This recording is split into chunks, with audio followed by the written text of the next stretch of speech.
brought modernism to the northeast. The buildings created by Gordon Ryder and Peter Yates looked like nothing that had gone before. It's amazing still. It looks really sci-fi.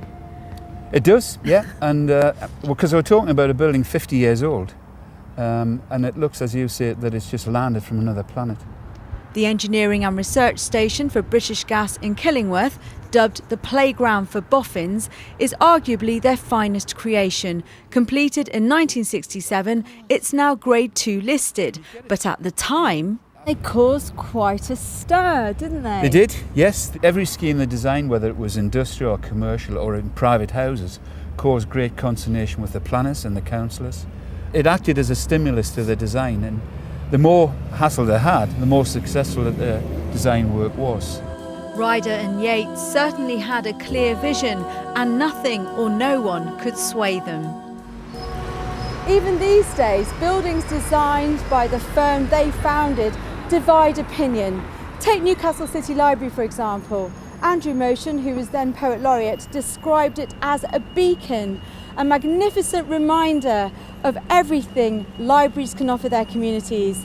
The Duke of Edinburgh, meanwhile, described it as a bloody waste of space. That was in 2009, so imagine the fuss half a century ago when they created the North East's first high-rise, Beacon House in Whitley Bay. What did people think when they saw this huge... Well, this is it. They couldn't believe it. They thought, oh my goodness, are they going to build a block of flats? Well, everybody thought that, you know. But over the years, everybody's got used to it. I just like it. It's just home.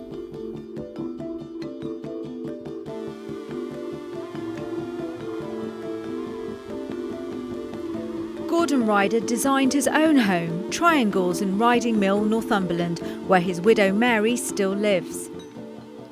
When we came here in '81, and this was the site of a big country house that had been completely demolished, but the original terrace is still here, so we used that, and we actually built on the foundations of that house.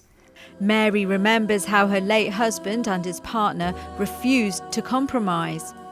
They knew exactly what they wanted, and consequently they had quite a few contretemps with various people, and in the end, if the client wouldn't go along with it, they didn't go along with the client. But that didn't stop them leaving their mark on the region.